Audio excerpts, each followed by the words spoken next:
The sun was a pale, watery disk, struggling to pierce the heavy gun smoke that clung to the Donetsk front line. For Oksana, the world had been reduced to a narrow sliver viewed through her scope.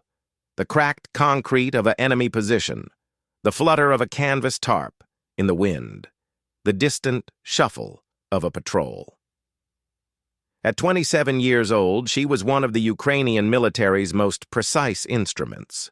Before the full-scale invasion had turned her life upside down, she had been a lawyer in Kyiv, spending her weekends volunteering at animal shelters with her husband, Stanislav. Now, her law books were replaced with ballistics tables, and her biggest ethical dilemmas were not about legal precedents, but about the split-second mathematics of leading a target. The counter-sniper work was meticulous and grueling. She and Stanislav, and who served as her spotter and partner, operated as a two-person cell, often crawling into positions before dawn and lying motionless for hours. The adrenaline had long since faded into a dull, mechanical routine. But it was on the long walks back from those positions, through villages that had been pulverized into rubble, that the war became something else entirely. It became personal in a way she hadn't anticipated. They were moving through a village that had once been called Shastia, a cruel irony, as the name meant happiness in Ukrainian. Now it was a graveyard of collapsed cottages and burned-out vehicles. The silence was absolute, broken only by the crunch of their boots on broken glass. Suddenly, Stanislav froze, raising a fist. Oksana dropped to a knee, rifle up, scanning for threats. But Stanislav was pointing not at a human shape, but at a collapsed shed. From beneath the splintered wood came a sound so faint it was almost carried away by the wind, a whimper. Oksana's heart clenched. Protocol dictated they ignore it. Their mission was reconnaissance, not search and rescue. Any deviation could compromise their position or waste precious daylight. But the sound came again, weaker this time. She glanced at Stanislav. He knew that look. It was the same look she'd had when they found a stray kitten in the rain back in Kyiv. He sighed, a soft exhalation of resignation, and nodded. They approached carefully, wary of booby traps.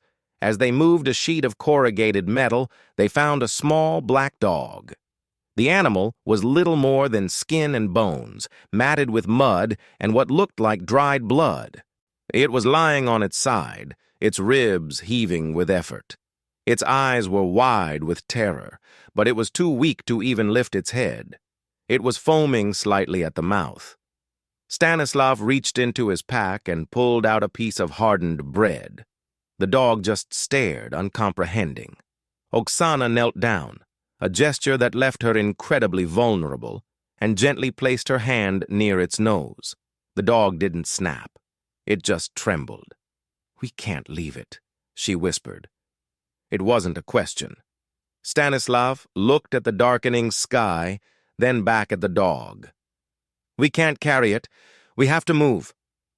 Oksana was already pulling out a collapsible bowl and pouring some of their precious drinking water into it. The dog lapped at it weakly. Oksana knew Stanislav was right. They were still in a dangerous zone. And they had to make it back to the tree line before the light failed completely.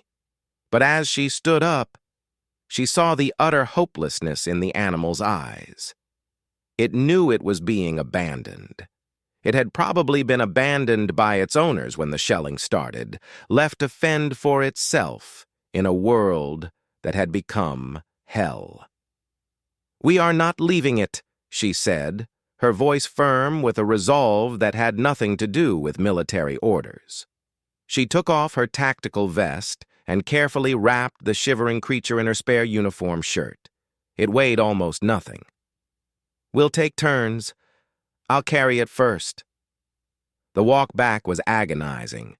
The dog, which they would later name Chorny for its black coat, was a dead weight. and carrying it threw off her balance and slowed their pace. Twice she had to duck into ditches as the whine of drones buzzed overhead. The dog, sensing the danger, stayed miraculously silent. By the time they reached their temporary base in a ruined school basement, Oksana's arms were screaming with pain. The other soldiers in their unit looked at them like they were crazy. A sniper carrying a half-dead mutt through a combat zone? But when they saw the condition of the animal, the jokes stopped. One medic, a grizzled veteran, shook his head and handed Oksana a syringe of saline. "You're going to get us all killed for a dog," he muttered. But he helped her set up a small IV drip. That night, lying on the cold concrete with Chorny curled against her, his weak heartbeat fluttering against her hand, Oksana realized the war had shifted for her. She couldn't stop the shells. She couldn't push back the enemy lines alone. But maybe, just maybe, and she could push back against the suffering. It was a small rebellion, an act of defiance against the chaos that sought to strip them all of their humanity. And in that basement, with the distant rumble of artillery as a lullaby, a new mission was born in the heart of the female sniper. The rescue of Chorny was like a crack in a dam. Once the other soldiers in the unit saw that Oksana and Stanislav had gotten away with it, and more importantly, that the scrawny little dog was actually surviving, its eyes regaining a spark of life, they started coming to her with tips. It was as if the soldiers had been carrying the weight of the abandoned animals themselves, but didn't know what to do about it. "Hey, sniper," they'd whisper. "On the East Road, near the burned-out truck. I think I heard barking."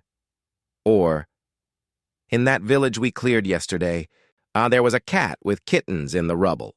Oksana became the unofficial animal rescue coordinator for their section of the front. Every rotation, every patrol, every supply run became an opportunity. She started carrying extra supplies in her pack: high-calorie protein bars crushed into powder to mix with water, a roll of gauze, a small bottle of antiseptic. Stanislav, ever the pragmatist, helped her refine her techniques. He knew that her compassion, while beautiful, could get them both killed if she wasn't smart about it. They developed a protocol.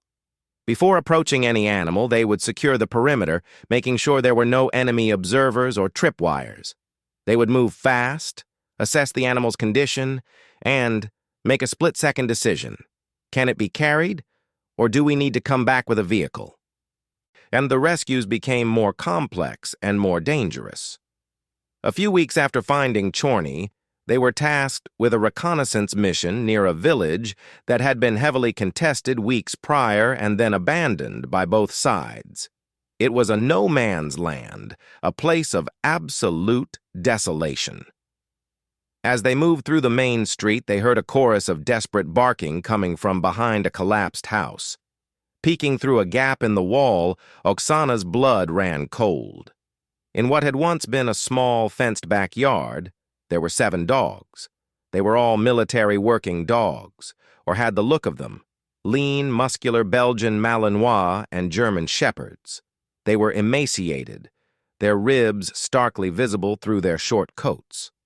They were chained to heavy stakes driven deep into the ground, and the chains were just long enough for them to reach a trampled circle of dirt, but not long enough to reach each other. There was no food, no water, just 7 animals slowly dying in the sun. Stanislav swore under his breath. "This wasn't the Ukrainians.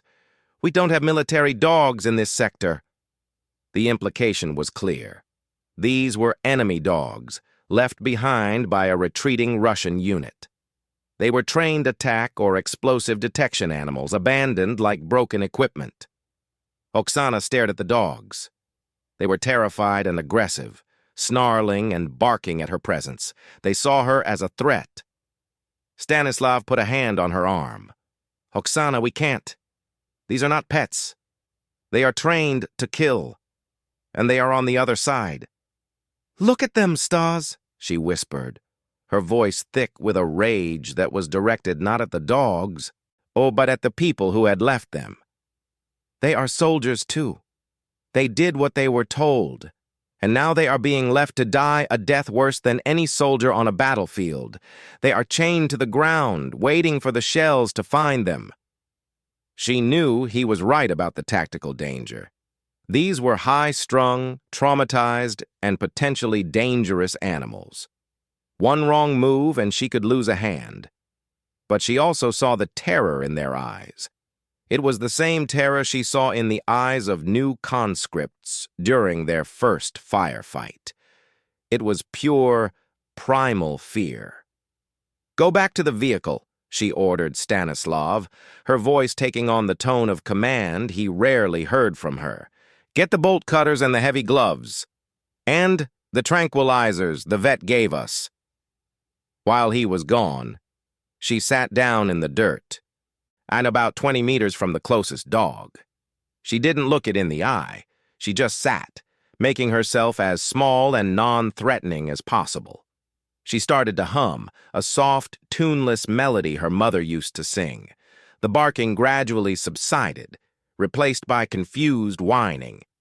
One dog, a big male with a scarred face, stopped pacing and just stared at her, his head cocked. She held his gaze for a moment, then looked away, signaling submission. When Stanislav returned, they moved with precision. They used a long pole to slip a loop over the first dog's head, gently restraining it while Oksana approached from behind. She spoke in a calm, soothing voice as she touched its matted fur for the first time. It flinched but didn't bite. The bolt cutters snicked through the heavy chain. Freedom. The dog just stood there, confused, and as if it had forgotten what freedom felt like. It took Oksana 20 minutes to earn the trust of each dog enough to get close. It took 4 hours to free all 7. Getting them back to their base was a logistical nightmare. They had to make multiple trips in their small pickup truck, coaxing the terrified animals into the bed with pieces of meat. But by nightfall, the 7 dogs were safely in a makeshift pen behind their lines. They were skinny, sick, and deeply traumatized, but they were alive. Oksana looked at the scarred male, the one who had stared at her. He was still watching her, but now his tail gave a single hesitant wag. In breaking protocol to rescue the enemy, Oksana had gained a pack of the most loyal soldiers she would ever know. The news of the 7 enemy dogs spread through the unit like wildfire. Some of the soldiers were uneasy. These were not friendly strays. These were working dogs, trained to bite and to detect explosives for the other side. But as days passed and Oksana began her rehabilitation work, the skepticism softened. The dogs, despite their training, were starving for kindness. The scarred male, whom Oksana had named Tarkan, a name with Cossack roots implying freedom, became her constant shadow. He followed her from the sleeping quarters to the makeshift kennels, his eyes never leaving her face. It was as if he understood that she had chosen him, and in return, he pledged his life to her. Life on the front line settled into a strange new rhythm. By day, Oksana was a sniper, a ghost in the ruins, her focus absolute. By night, she was a veterinarian, a caretaker, a finder of homes. She used her meager wages to buy food for the animals, often skipping meals herself to afford canned meat and grain. The soldiers in her unit, initially amused, began to contribute. A soldier from a rural town would bring a bag of potatoes. Another, whose family ran a bakery back in Lviv, would send dried bread. The 7 dogs, along with the cats and rabbits and even a flock of chickens that had somehow ended up under their protection, became the unit's unofficial mascots. They were a reminder of the world before the war, a world of simple comforts and unconditional love. But Oksana knew she couldn't keep them.